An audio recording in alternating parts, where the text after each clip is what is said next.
3 days Araku trip. ఏ ఏ ప్లేసులకి వెళ్ళాం, ఎక్కడెక్కడ తిరిగాం మొత్తం తెలుసుకోవాలనుకుంటే వీడియో ఎండ్ వరకు అయితే చూసేయండి. Hi guys, welcome to Priya diaries. మేమైతే అరకు అయితే స్టార్ట్ అయిపోయామన్నమాట. ఫస్ట్ అయితే డైరెక్ట్ అరకు వెళ్ళకుండా మధ్యలో అయితే ఒక హిడెన్ స్పాట్ని అయితే చూసాము. అదే అడ్డదిగిన వాటర్ ఫాల్స్. ఈ వాటర్ ఫాల్స్ అయితే ఎంత బాగుందంటే ఇంకా చెప్పనే అక్కర్లేదు. ప్లేస్ అయితే చాలా పీస్ఫుల్గా, చాలా ప్రశాంతంగా అయితే ఉంది. అక్కడ కొంచెం సేపు అయితే టైం స్పెండ్ చేసి బ్రేక్ఫాస్ట్ చేసి అక్కడ నుండి అయితే మళ్ళీ స్టార్ట్ అయిపోయామన్నమాట అరకుకి. అరకుకి వెళ్తున్నప్పుడే ఈ లోపే అయితే లంచ్ టైం అయితే అయిపోయిందనమాట.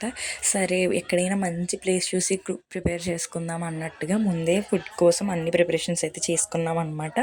సో ఇంకొక ప్లేస్ దగ్గర అయితే ఆగి అక్కడ ఒక వెజ్ బిర్యానీ ఇంకా చికెన్ కర్రీ అయితే ప్రిపేర్ చేసుకుని అందరం మంచిగా లంచ్ చేసి అయితే మళ్ళీ అరకులో మా రిసార్ట్కి అయితే స్టార్ట్ అయిపోయాం. రిసార్ట్కి వెళ్ళేటప్పటికైతే నైట్ అయిపోయింది. ఇంకా నైట్ మనం ముఖ్యంగా చూసేది ఫైర్ క్యాంప్. ఇంకా ఫైర్ క్యాంప్ వేసుకొని సాంగ్స్ పెట్టుకుని అందరం ఫుల్గా అయితే ఎంజాయ్ చేసామన్నమాట. ఇదే మా రిసార్ట్ మార్నింగ్ వ్యూ. మార్నింగ్ అయితే మంచు పడుతూ ఎంత బాగుందో. మేమున్న రిసార్ట్ పేరు వచ్చి ట్రీ క్యాజిల్ అనమాట. ఇది పద్మాపురం బొటానికల్ గార్డెన్స్లో అయితే ఉంటుంది. చాలా బాగుంది రిసార్ట్ అయితే. ఒక 20-30 మెంబర్స్కి అయితే సూపర్ అనే చెప్పచ్చు, అంత బాగుంది రిసార్ట్. నెక్స్ట్ డే మార్నింగ్ ఇంకా రిసార్ట్ దగ్గర కొంచెం వ్యూ అయితే చూసేసి అక్కడ నుంచి అయితే మడగడ వ్యూ పాయింట్కి అయితే వెళ్ళిపోయామన్నమాట. మడగడ వ్యూ పాయింట్ దగ్గర అయితే చాలా చాలా యాక్టివిటీస్ అయితే ఉన్నాయి. ట్రైబల్ డ్యాన్స్ అని, ట్రైబల్స్లో మనల్ని అయితే రెడీ చేస్తున్నారు. ఇంకా పాటరీ, మ్యాగీ అయితే ఇంకా చెప్పక్కర్లేదు, అంత బాగుంది మ్యాగీ టేస్ట్.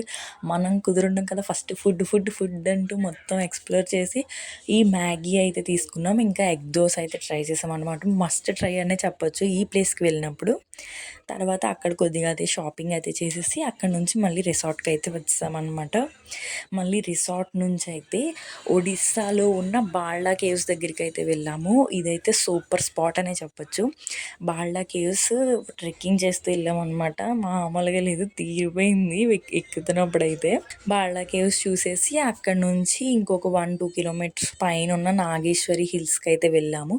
ఇదైతే వర్త్ అని చెప్పొచ్చు. అంత మంచి వ్యూ పాయింట్. మొత్తం అయితే హిల్ పైన అయితే చెరువు ఉంది. అసలు ఆ చెరువు, ఆ వ్యూ అయితే ఇంకా సూపర్ అనే చెప్పొచ్చు అనమాట. అంత బాగుంది వ్యూ అయితే అక్కడ అయితే చాలాసేపు అయితే టైం స్పెండ్ చేసాం. సన్సెట్ అయ్యే వరకు అక్కడే ఉన్నామన్నమాట. సన్సెట్ అయిపోయాక అక్కడ నుంచి అయితే బయలుదేరి మళ్ళీ రిసార్ట్కి వెళ్ళే దారిలోనే మనకి ట్రైబల్ మ్యూజియం అయితే కనిపించింది. సో ఇంకా ట్రైబల్ మ్యూజియం కూడా వెళ్ళి ట్రైబల్ మ్యూజియం దగ్గర అయితే మొత్తం ఎక్స్ప్లోర్ చేసి ఇంక రూమ్కి అయితే వచ్చేసామన్నమాట. నెక్స్ట్ డే మార్నింగ్ అయితే లెగిసిన వెంటనే రెడీ అయిపోయి త్వరగా అయితే ఫస్ట్ చాక్లెట్ ఫ్యాక్టరీకి అయితే వచ్చామన్నమాట.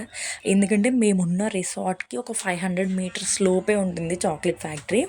ఇంకా వచ్చేసి చాక్లెట్ ఫ్యాక్టరీ మొత్తం తిరిగేసి అక్కడైతే కాంప్లిమెంటరీ చాక్లెట్స్ అయితే ఇచ్చారనమాట టికెట్ తీసుకున్నందుకు.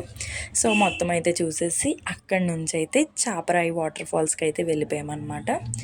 సో చాపరాయి దగ్గర నుంచి మళ్ళీ గాలికొండ వ్యూ పాయింట్, అక్కడ నుంచి మళ్ళీ బొర్రా కేవ్స్కి అయితే వెళ్ళిపోయామన్నమాట. బొర్రా కేవ్స్ మొత్తం ఎక్స్ప్లోర్ చేసి అక్కడే కొద్దిగా షాపింగ్ అయితే చేసి మళ్ళీ మా ఇంటికి అయితే స్టార్ట్ అయిపోయాం. ఈ మొత్తం అరకు ట్రిప్ మీకు కనుక నచ్చినట్లయితే లైక్, ఫాలో, సబ్స్క్రైబ్ మర్చిపోకండి.